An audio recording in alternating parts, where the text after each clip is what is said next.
আজি স্পষ্ট হল যে যিখন অসমত ৰাজনৈতিক নেতাবিলাক অসমীয়া, অফিচাৰবিলাক অসমীয়া, এই ৰাজনৈতিক দলবিলাক অসমীয়া, পলিটিকেল অফিচাৰবিলাক অসমীয়া, আৰু ইয়াৰ লগতে ইমান অসমৰ দল সংগঠনে সংগ্ৰাম কৰাৰ পিছতো আজি অসমৰ জাতি মাটি ভেটি ৰক্ষা কৰাৰ কাৰণে যি বিল অপচ কৰিছিলে এই বিলটো ৰাখিব নোৱাৰিলে।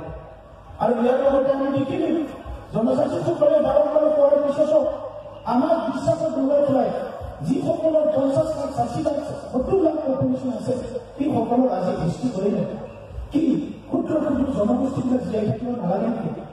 আজি যিসকলে ST পাবলৈ গৈ আছে তেখেতসকলে কৈছে আমাৰ 70 লাখ জনসাধাৰণ আছে, আমাৰ 80 লাখ আছে, আমাৰ 50 লাখ আছে, কিন্তু আপোনালোকৰ 60 লাখ 70 লাখ 80 লাখ থাকিলে কি হ'ব? আপোনালোকে স্বাধীনতাৰ পৰা এতিয়ালৈকে কিন্তু ST নহয় আপোনালোকে। আৰু STটো এনেকুৱা দাবী কৰি পোৱা বস্তু নহয়।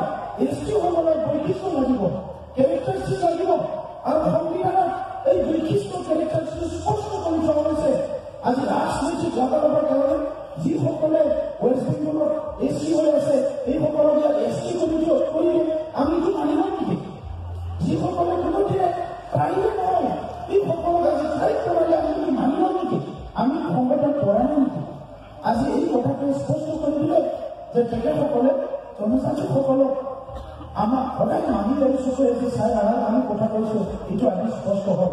আৰু সেইকাৰণে বড়োসকলে আজিৰ পৰা 50 বছৰ আগতে যেতিয়া বুজি পাইছিলে যে এইখন অসমত আমি সুৰক্ষিত নহয়, আমাৰ ভাষা সংস্কৃতি অস্তিত্ব ভূমি ৰাজনীতি সুৰক্ষিত নহয়, সেইকাৰণে আমি পৃথক কৰিব বিচাৰিছোঁ। আৰু আজি এই ঘটনাবিলাক যে হৈ গ'ল পাৰ্লিয়ামেণ্টৰ অসমৰ, ইয়াৰ পিছত আমি পুনৰ ভিতৰত মাইক হ'বলৈ বাধ্য হ'লো। আমাৰ যদি জীয়াই থাকিব লাগে আমাৰ বড়োলেণ্ড সৃষ্টি কৰিব লাগিব।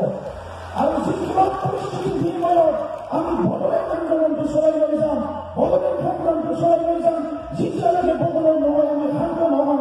বড়োলেণ্ড সৃষ্টি কৰি বড়োসকলে এই পৃথিৱীত নিজৰ অস্তিত্ব ভাষা সংস্কৃতি লৈ থকাৰ কাৰণে, জীয়াই থকাৰ কাৰণে আমি প্ৰতিজ্ঞাবদ্ধ, আমি সংকল্পবদ্ধ, আৰু এই সংগ্ৰামটো আমি চলাই লৈ যাম।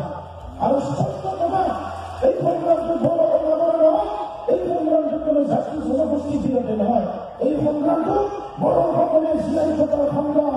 আৰু জীয়াই থকাৰ যিটো সংগ্ৰাম, ইয়াত আমি কাৰো লগত সংগ্ৰাম কৰিব নিবিচাৰোঁ আৰু কাৰো লগত কম্প্ৰমাইজ কৰিব নিবিচাৰোঁ।